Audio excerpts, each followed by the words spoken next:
Welcome back to the Super X400 show. Today we're fooling with the 2016 Indian Chief Vintage.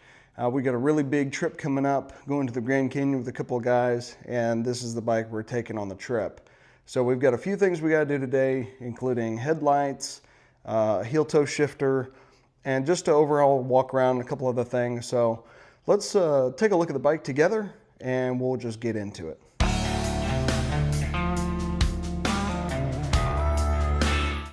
We're a little cramped in the shop today. We've got the Excelsior Henderson Super X's over here. Don't want to show you too much of this. This is the upcoming project. You've seen it in the shorts, but what I'll tell you, and I've talked about it in one previous video, but it is a 67 Mustang Coupe, but that's for another video. Let's stay focused on the 16 Chief Vintage, okay? So a group of buddies of mine, we're gonna be riding out to the Grand Canyon, and this is the bike that I'll be taking. The bike has hardly any miles on it right now. It's got like 7,000 miles, 7,800 miles. So yeah, just pretty close. Not many. So we're gonna we got new, take this, we've got new tires on it. Just put a new breather on it. It's got fresh oil. I've polished up some of the chrome a little bit on there. It's looking pretty good. It's got some imperfections still, but nothing too crazy. So the bike's pretty much all ready to go. We're gonna be putting on the Eagle Lights, chrome, Gen 3 LEDs, and they're right here. There's the headlight, the road lights. This is a charging port for the trickle charger. And then this is the heel toe shifter. One other thing we got to do is take the seat off. I've got to actually bolt this down to the seat. The seat will have to come off. The rear passenger will have to come off, and then I can get to it behind there. Something you haven't seen is I bought a cheap backrest off of eBay, or Amazon rather, and this is going to help me with a little bit of storage here. So it's a QD. I had to do some modification to this cheap unit. The leather doesn't match very good, but I think I can get a pretty close matching Corbin back here, but we'll mess with that another time. So what are we going to get started on first? Probably, let's go ahead and tackle the headlights, because that's probably going to be the hardest deal. And then we'll just work from the front to the back. I've laid down a towel just to keep the fender from getting damaged or anything like that. I've never replaced these headlights before, but I think what we're going to do is tackle the main light first. Off camera, I took this housing off because I had a pinched wire down here, which thankfully wasn't damaged. But anytime you take these covers off, there's a little slit down here on the sides. You just have to be cognizant of your wires. Now, you have to get to the headlight from the front here. And I'll bring you down here in a second so you can see. But just like any 7-inch traditional headlight, there is a ring, a retaining ring. And there's little screws, typically 3. This one looks like it's got 4. 2 on the bottom, 2 on the top, that hold the headlight in. So with a skinny screwdriver, which this one might be a little too big, so I may have to use something a little bit smaller than this.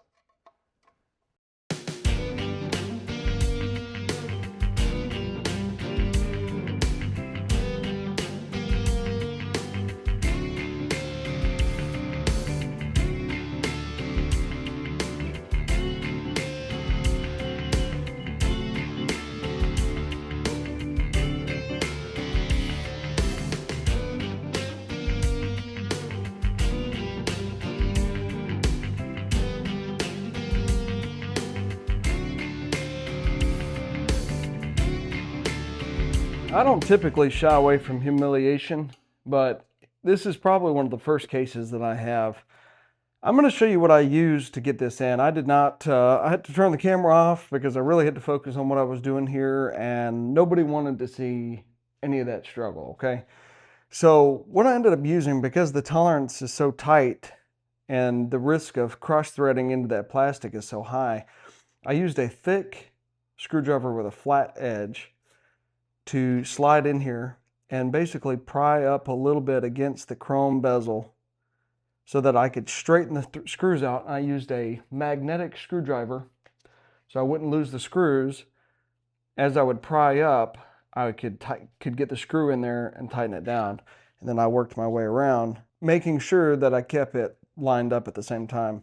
It was quite a bit of work, okay? Quite a bit of work, but it's done, it works, and we can move on to the running lights. So, I don't know, they shouldn't be near as difficult. Should just be a screw at the bottom, and they should slide right out. And there should be a beauty ring that just pops off.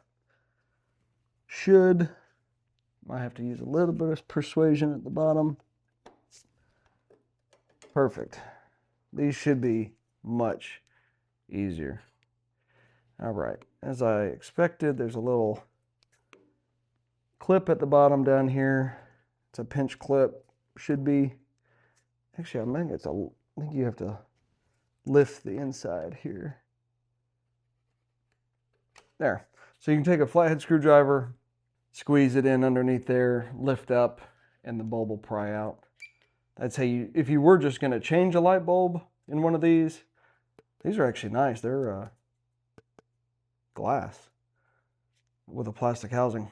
But if you needed to change these bulbs, that's how you would do that. So these are pretty universal. They make them, they'll fit my Excelsior Hendersons, they'll fit Harleys, everything else. So they send them with a universal like setup. You could wire them in and stuff. On an Excelsior Henderson, you pretty much have to wire them in unless you, or once you wire in the plug, then you can replace them, pull them out as you need. But we won't need that because this should plug directly in to the factory harness. So that looks pretty good.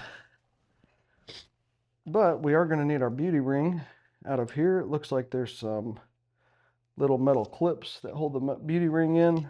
Should be able to just work around these. Pull these springs out. We'll have to set him in here like that. So, got a little ahead of myself. Let me unplug this using that flathead again. And we will pre-assemble this real quick. So the beauty ring will set over the top. Cognizant of keeping it lined up. That's going to be the hardest part, getting these clips in here. They should go like so. There. That square is going to be facing in towards the bulb. There. They just pop in to retain it. Let's make sure we're still straight up and down. There. Now all our clips are in. We are straight up and down. You can actually, once you get the clips in, you can slide it around. Nice. Now we can plug her back in.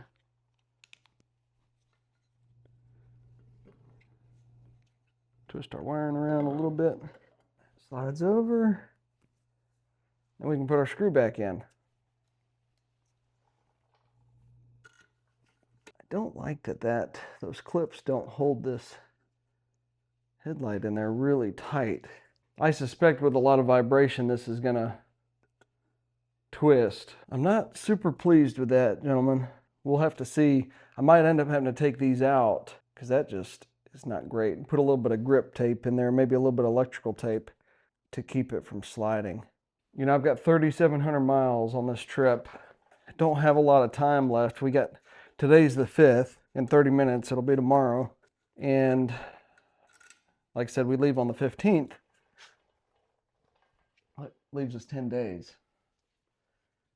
And I really don't want to be messing with this before we go. I'm going to try to take all this stuff back off. So let's do it the right way the first time. And I'm going to go grab a couple of things. Probably just something easy I've got laying around, like some type of electrical tape or something like that. Pull these pins, these clips back out. So let me go dig around in the toolbox and let me see what I can come up with. So that's what I've decided to do. I'm going to use a little bit of electrical tape around this lip just to add a little bit of friction. So I wrapped it around twice and it actually looks pretty decent. You won't see it on the outside. So we're going to see if that gives these clips a little something more to grab a hold of. Put a clip in and see if that fixes our issue. I have to kind of wrestle these clips into place. It's already feeling a lot tighter this time around, so I'm happy with that. We got one more clip to go here. Yep, that's the ticket. All right, two strips of electrical tape, and that's going to be the ticket. So what we're going to do, we're going to put them in, and we're going to let them hang. I'm going to do the other side real quick, and then we will check them. We'll have to start the bike just for a moment and make sure they come on.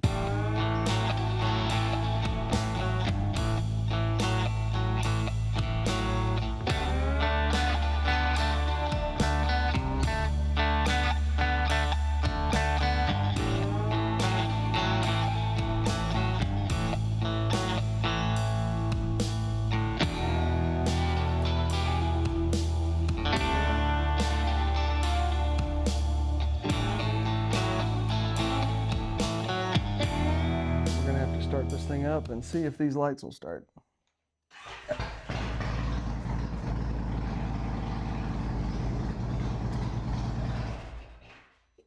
And there it goes.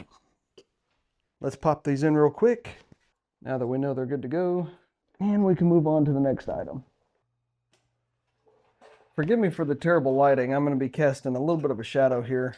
Next thing we've got is a heel to toe shifter. And it looks like it's going to go in here just like so. It would make a lot more sense if you actually put the shifter on the right direction. So I had it on there wrong, that's why it wasn't clear. Don't do what I do. This lines up now. They're pre-threaded. I'm just trying to line everything up right now to be able to get in here and get these screws to grab, which the top one has. I'm gonna fish this one in the bottom. It's tight, y'all. There we go. Tighten them up with a wrench.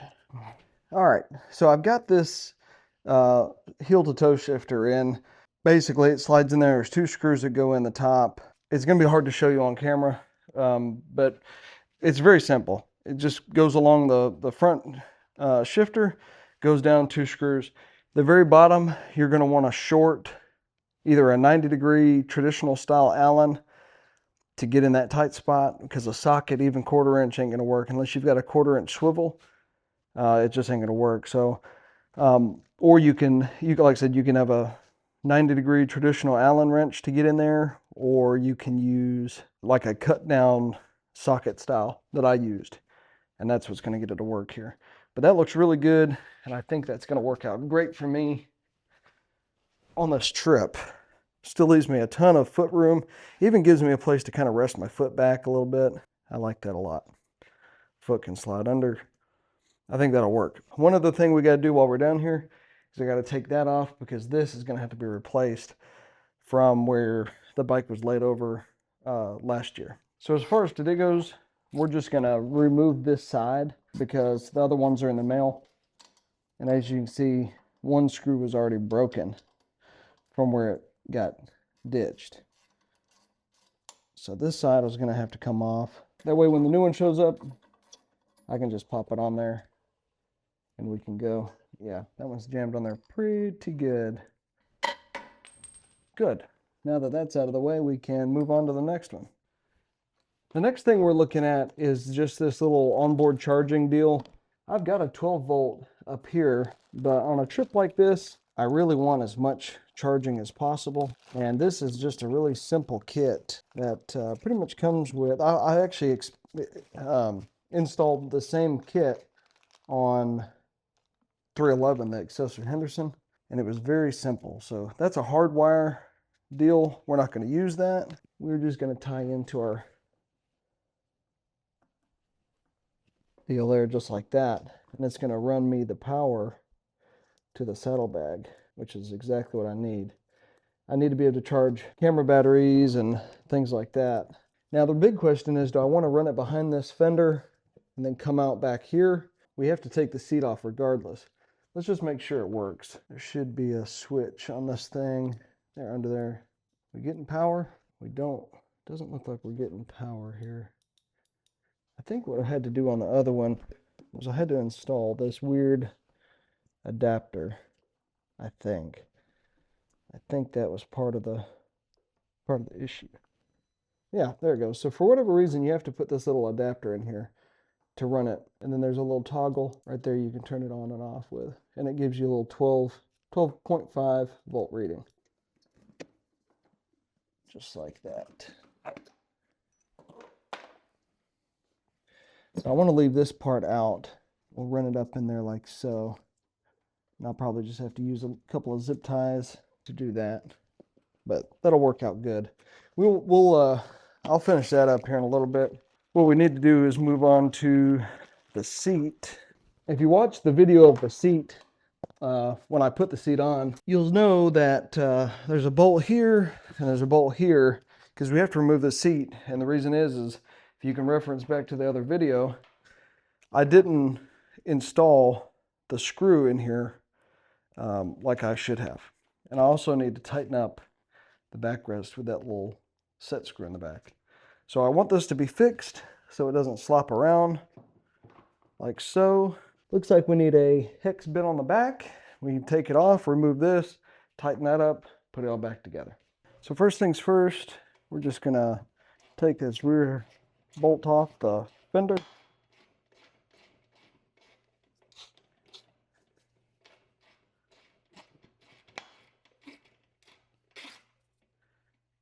There we go. If I can do this without dropping everything, we'll rest that right there.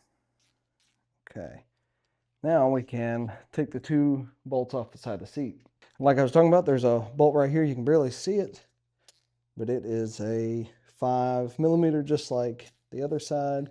And by the other side, I mean the back. Those sides are going to be the same. And to the other side. Same thing over here. Alarmingly, this one was already loose. Easy enough. Looks like we're making contact with our rack here. So we'll just pop him off real quick. There. Now, the seat will come off.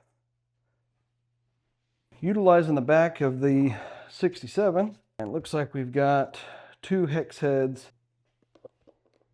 They are 5mm as well. This should separate, should reveal a place to tighten this down, which is going to be right back here.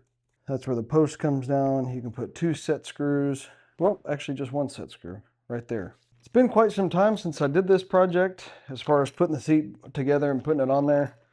But this should be the screws that came with it. Here is the screw we need. So we can slide him down in there. What do you think? Is it a 5mm like everything else? Nope. But they sent us a little Allen key, 5/32. Let's use our tools instead of that. That's going to be the ticket right there. This is going to make this a lot more secure, a lot more enjoyable. Get a little torque on it, about like that. Just before we strip it into a Torx. There, I like that a lot. And that ain't going nowhere.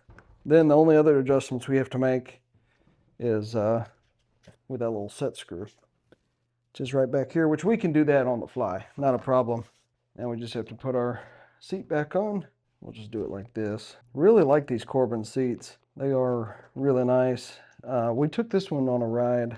Well, my wife didn't go with me this time. But I took it on a ride, and it's a pretty stiff seat. I'm hoping that there's a little bit of a break-in maybe, and it'll soften up. Unfortunately, I'm not going to have any time to really get any good break-in miles on it before this trip, so we're just going to break it on the trip. Do the best we can with what we got. It's good and snugged up. Check these while we're in here. Yeah, they could use a little bit. That one especially. Check these while we're here. Oh, not the right size. Yep, they could use a little bit love too. Yep, good. All right, swap that back out. We can mount it. I think I remember this being a little bit of a knucklehead to get lined up before, because there's some little hooks you gotta, there, that wasn't too bad. All right, so this one has the washer on the back for the fender. Get him screwed in first. I'm not gonna torque it down just yet. We got a little bit of play in there for these side bolts. It's one thing for certain, when you have an Indian I don't know if they're all like this or not, but when you got an Indian with 3 points of contact and a backrest, these seats ain't coming off. Again, on this side, now we can torque this one down the rest of the way. Put our backrest back on, luggage rack.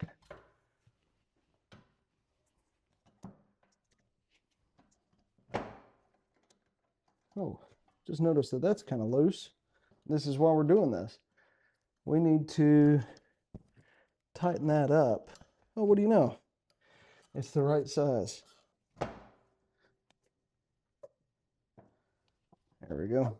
Good, I'm glad we caught that while we're there. And that's another reason why we have a toolkit. You know, we did a video on toolkit for motorcycles. This is imperative because things just come loose on motorcycles that rattle. I mean, it happens on cars too, but it's really prone on motorcycles because of all the vibration. All right, so we've got almost everything done. I'm gonna pull the bike out this way just a little bit because we need to get to the wiring on that side, tuck it away, then we'll be done. Don't want to forget to put that guy on real quick. So we've got a lot of extra wiring. I think we might tuck a little bit of this up in here, zip tie it up. That way, only a little bit of this is actually going to be hanging. Most of this is going to be tied up. I'm going to tuck that back up in there a little bit. So I think that's probably good for the slack. This isn't a permanent deal. This is really just for this trip, but who knows, we might leave it like that. I really want to zip tie this up, tie it up, so it's not going to be just kind of flailing around in here. And then we've got 2 points of contact here and here. So it looks like that's actually going to be left open. And we'll use just a bit of cable to tie that down. This is just a quick and easy way to add more power to a bike that's pretty old school, pretty bare bones. And let's hide as much as we can here. Yeah, I like that. We'll barbarically pound all these back in place. It's getting hung up right here just a touch. That's good. As you can see, we're right in here. We can actually reach in here, unplug. Well, we want that to stay, but we can unplug that for now while the bike's still sitting. Keep the trickle charger on it, and then when we go on the trip, we can plug that in. Who knows, I might make this a more permanent setup, mounted in the bag somewhere on that QD. It has a little slide where you can disconnect it. I could mount it, maybe with double-sided tape or even a screw into the plastic part of the saddlebag, and it'll be fixed there. But for now, I think this will work since we're in a little bit of a time crunch. Got it tied up. Can still use our trickle charger. Right over here, we've got the 12 volt. I've got it just wired up, it's just kind of tucked up here right now. There's normally a leather bag that sits up here on the top, and that goes inside, but I don't like the leather bag when I take the windshield off. So we are gonna rock it like that. I've got another port that I'll plug in. That way we can run the phone and all that. So we got to get the windshield on here so we know where we can put our accessories for our phone mount and stuff like that. So the next step, the final step, is to figure out where we're going to put our cup holder and our phone mount. Yeah, I know. Those are kind of lame, but on a trip like this, at this distance, if you know, you know. So that's what we're going to do. My phone mount, I think, needs to be over here. Probably going to be putting it as close to the controls as possible. This is easy to move if we need to, but just for the sake of things, we're going to put it right here. That way, we're not looking for beauty, cool factor, or anything like that. I mean, the bike is already seeping with cool factor and retro, just awesomeness. So we're going to just focus on usability as far as this trip goes when it comes to this stuff. So I really want the phone as close to my face as possible, the ability to turn it, still use my controls. This is just a cheap Amazon phone holder, but it works really good. Now, as far as the drink holder goes, this is where we're going to have to be able to move the bars a little bit. We have very little room to actually mount this. I'm thinking we're going to have to do it something like that. And so we're going to have to use a little bit of tools to get this remounted. This is another Amazon deal, but I really like this one because of its adjustability. This is where I decided to mount it up. This is behind the windshield. That way it's not going to be vibrating all over the place. Still easy to adjust and get all the clearance. It's not going to hit anything. That's going to work out great. We got everything mounted up. Got a bunch of stuff done. New LEDs, onboard power, heel toe shifter, which I really, really like. That's going to be great. Still got to get that mount put on, but that's pretty much it. Got to adjust the mirrors, do a little bit of cleaning, make the final adjustments on the backrest, pack my bags, and we're ready to go. I appreciate you hanging out on another episode of Super X400 Show. Stay tuned for this trip. I'm going to do as much filming as I possibly can. It's going to be pretty epic, I think.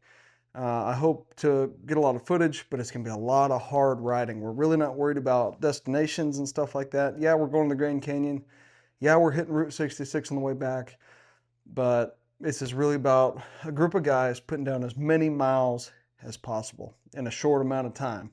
We're going to try to do this all within 7 days, but as short as we can between that time. We're looking at 700-800 plus miles a day. At least getting out there. Might slow down a little bit on the way back. I don't know. But stay tuned. I'll be putting out shorts during the trip. Probably won't get it all edited until I get back, just because editing on the road is going to be just horrific. So stay tuned for that. A lot of stuff coming up this year. Like I said in the other videos, we've got the spring rally in Ohio for the Excelsior Henderson Riders Club. We've got the fall rally, which is going to be here in Tennessee for the Whiskey Tour. That's the fall rally for the Excelsior Henderson Club as well. Lots of stuff going on. Probably going to have some trips in between. And stay tuned for the 67 Mustang videos coming up. Getting a lot of work done. Not filming a lot of the nitty-gritty stuff, but I'll introduce you to the car sure enough. So hang in there. Stay tuned. Like and subscribe. We've got a lot of good content coming to you for the rest of the year.